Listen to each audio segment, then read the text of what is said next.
Bismillahirrahmanirrahim. Assalamualaikum warahmatullahi wabarakatuh. Alhamdulillahi rabbil alamin. Wassalatu wassalamu ala nabiyyina Muhammadin wa ala alihi wa ashabihi ajma'in. Allahumma lakal hamdu kama yanbaghi li jalali wajhika wa li azimi sultanik. Allahumma lakal hamdu hatta tarda wa lakal hamdu idza radita wa lakal hamdu ba'da ridha. Allahumma inna nas'aluka ilman nafi'a wa rizqan thayyiba wa amalan mutaqabbala. Amma ba'du, ma'asyiral muslimin, Bapak Ibu jamaah, kaum muslimin, kaum muslimat, rahimakumullah. Alhamdulillah, puja dan puji hanya milik Allah. Kita bersyukur atas segala nikmat dan rahmat yang senantiasa Allah curahkan kepada kita. Tak pernah berhenti kita menikmati kebaikan-kebaikan dari Allah Subhanahu wa ta'ala, yang layak bagi kita untuk mensyukuri nikmat-nikmat tersebut. Dan Allah berjanji, bagi siapa yang bersyukur maka Allah akan tambah baginya nikmat, dan siapa yang mengingkari nikmat maka Allah Subhanahu wa ta'ala mengancam orang tersebut dengan azab yang pedih. Allah Subhanahu wa ta'ala menegaskan, wa ista'adzana rabbukum la in syakartum la azidannakum. Dan ingatlah ketika Rabbmu telah memproklamirkan, telah mengumumkan bahwasanya sungguh apabila kalian bersyukur maka pasti aku akan tambah bagi kalian nikmat. Wala in kafartum, namun jika kalian kufur, inna azabi lasyadid, sungguh azabku amatlah pedih. Semoga Allah Subhanahu wa ta'ala menjadikan kita sebagai hamba-hambanya yang pandai bersyukur, dan Allah jauhkan kita dari sifat kekufuran, sifat ingkar nikmat atas pemberian-pemberian Allah Subhanahu wa ta'ala. Kaum muslimin rahimakumullah, suatu ketika Salman Al-Farisi radhiyallahu anhu, salah seorang sahabat Nabi sallallahu alaihi wasallam, didatangi oleh orang Yahudi. Dan Yahudi ini berkata kepada Salman, "Qad 'allamakum nabiyyukum kulla syai' hatta al-khira'ah." Sungguh Nabi kalian telah mengajarkan kepada kalian segala-galanya, sampai cara buang hajat pun diajarkan oleh Nabi kalian. Cara buang air. Yahudi ini ingin memberikan kesan bahwasanya agama kita ini adalah agama orang-orang yang akalnya tidak diakui.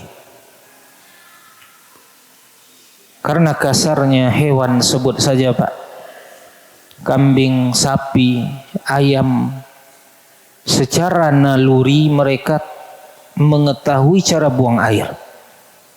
Nah, karena agama kalian ini agama orang-orang yang tidak berakal, sampai Nabi kalian mengajarkan cara buang hajat kepada kalian. Maka apa jawaban Salman Al-Farisi, sahabat Nabi, murid Nabi kita sallallahu alaihi wasallam? Salman dengan bangga menjawab, ajal, iya. Nabi kami mengajarkan kami semuanya. Bahkan mengajarkan kami tata cara buang hajat.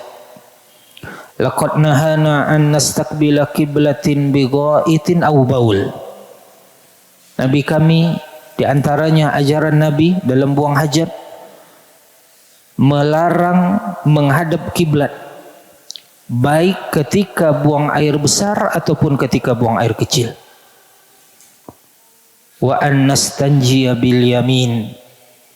Dan Nabi kami juga melarang kami untuk istinja dengan tangan kanan. Istinja artinya bersuci dengan air setelah buang air, setelah buang hajat. Cebok bahasa kitanya, Pak. Tidak boleh cebok pakai tangan kanan.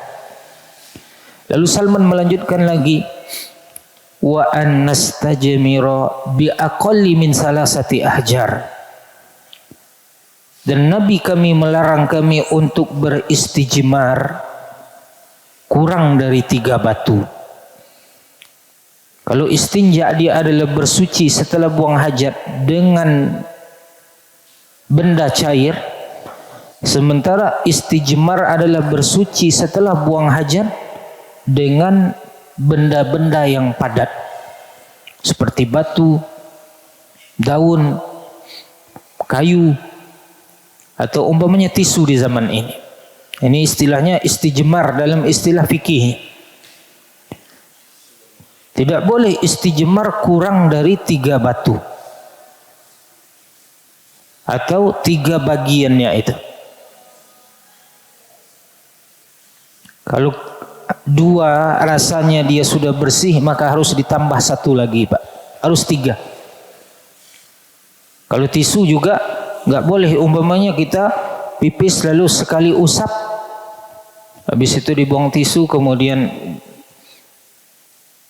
kita sudah pasang celana atau sudah selesai begitu. Harus dia di 3 sisinya. Sekali, 2 kali, 3 kali. Atau dengan 3 tisu kalau kurang rasanya. Atau dengan 3 sisi dilipat jadi 3. Istijmar gak boleh kurang dari 3 batu. Kemudian Salman juga mengatakan, dan Nabi kami melarang kami untuk mempergunakan tulang dan kotoran hewan yang sudah padat sebagai alat untuk bersuci setelah buang hajat. Ada aturannya, diajarkan oleh Nabi kami. Dan sungguh ini tidak menunjukkan bahwasanya agama kami adalah agama orang-orang bodoh. Kalau seandainya hal-hal yang menurut kalian wahai orang-orang Yahudi, dia itu sepele, hal-hal yang remeh di pandangan kalian, sementara Nabi kami mengajarkannya kepada kami, maka mungkinkah hal-hal yang jauh lebih besar, hal-hal yang jauh lebih urgen kemudian ditinggalkan oleh Nabi kami? Kalau seandainya hal yang remeh temeh yang kecil diajarkan oleh Nabi kami kepada kami, maka hal-hal yang jauh lebih besar, hal-hal yang jauh lebih urgen tentu lebih patut lagi untuk diajarkan oleh Nabi kepada kami. Maka ini tidak menunjukkan bahwasanya agama kami adalah agama orang-orang bodoh. Namun kalau ini menunjukkan kepada sesuatu, maka dia menunjukkan bahwasanya agama kami adalah agama yang sempurna, agama yang kamil, agama yang di situ diajarkan semuanya, hal-hal yang terkecil, begitu juga hal-hal yang besar. Maka orang Yahudi kaum muslimin rahimakumullah, mereka juga pernah mengatakan kepada Umar bin Khattab radhiyallahu anhu wa ardah, dia mengatakan ada satu ayat di dalam kitab suci kalian yang apabila ayat itu turun kepada kami orang-orang Yahudi, maka kami akan menjadikan hari turunnya sebagai hari Id, sebagai hari raya. Maka Umar bertanya, ayat apa yang kalian maksudkan? Itu ayat yang berbunyi, Al-yawma akmaltu lakum dinakum wa atmamtu alaikum ni'mati wa raditu lakumul Islam madina. Pada hari ini, kata Allah, di hari diturunkannya ayat tersebut, aku telah sempurnakan bagi kalian agama kalian, dan aku telah cukupkan bagi kalian nikmatku, dan aku telah ridhoi Islam sebagai agama kalian. Maka Umar pun mengatakan, sungguh aku mengetahui kapan ayat ini Allah turunkan kepada Nabi dan di mana dia diturunkan. Dia diturunkan oleh Allah Subhanahu wa taala ketika Nabi kita wukuf di Arafah tanggal 9 Zulhijjah, dan ketika itu bertepatan dengan hari Jumat. Hari Jumat adalah hari Id, hari raya pekanan kita, dan dia turun di hari yang mulia, yaitu di hari Arafah. Maka kaum muslimin rahimakumullah, inilah agama kita, agama yang sempurna, agama yang diajarkan segala-galanya. Maka hendaklah kita mensyukuri nikmat ini berada di atas agama yang baik, agama yang sempurna, agama satu-satunya yang diterima oleh Allah Subhanahu wa taala. Allah taala berfirman, innad dina indallahi al-Islam, sesungguhnya agama di sisi Allah hanya satu, yaitu Islam. Allah taala berfirman, wa may yabtaghi ghairal islami dina falan yuqbala minhu wa huwa fil akhirati minal khasirin. Dan siapapun yang mencari agama selain daripada Islam, maka tidak akan diterima agamanya itu, dan dia di akhirat termasuk orang-orang yang merugi. Maka Bapak Ibu, kaum muslimin, kaum muslimat yang dirahmati oleh Allah Ta'ala, hendaklah kita mensyukuri nikmat ini. Di antara cara mensyukuri nikmat Islam adalah mempelajarinya, berusaha mempelajari rincian agama ini. Karena banyak di antara kita yang dia cukupkan agamanya apa-apa yang telah dia terima di SD, SMP, SMA, tanpa dia berusaha untuk mengupdate, memperbaharui, mengembangkan. Sementara di SD kita belajar agama hanya 1 jam pelajaran dalam 1 pekan. SMP, SMA juga demikian. Di jenjang kuliah lebih sedikit lagi pelajaran agama kalau seandainya bapak-bapak kuliah di kuliah umum, di studi umum. Sementara dalam urusan dunia kita terus berkembang, terus kita baca, terus kita update pengetahuan kita. Namun dalam masalah agama, apakah cukup belajar agama 1 jam pelajaran dalam 1 pekan? Sementara dia adalah agama yang syamil dan kamil, agama yang menyeluruh, agama yang menjelaskan segala-galanya. Maka kemunduran kaum muslimin di saat ini tidak lain dan tidak bukan, di antara sebabnya adalah karena kita tidak tahu dengan agama kita, dan terkadang kita sendiri yang menginjak-injak ajaran agama kita sendiri. Maka melalui mimbar yang mulia ini, saya mengajak Bapak Ibu untuk terus belajar ilmu agama. Jangan kita sampai menjadi orang ahli, orang berilmu dalam urusan dunia, namun sangat awam dalam urusan akhirat, dalam urusan agama kita. Demikian, semoga bermanfaat. Banyak maaf atas segala kekurangan. Wassallallahu ala nabiyyina Muhammadin wa ala alihi wa sahbihi wasallam. Assalamualaikum warahmatullahi wabarakatuh.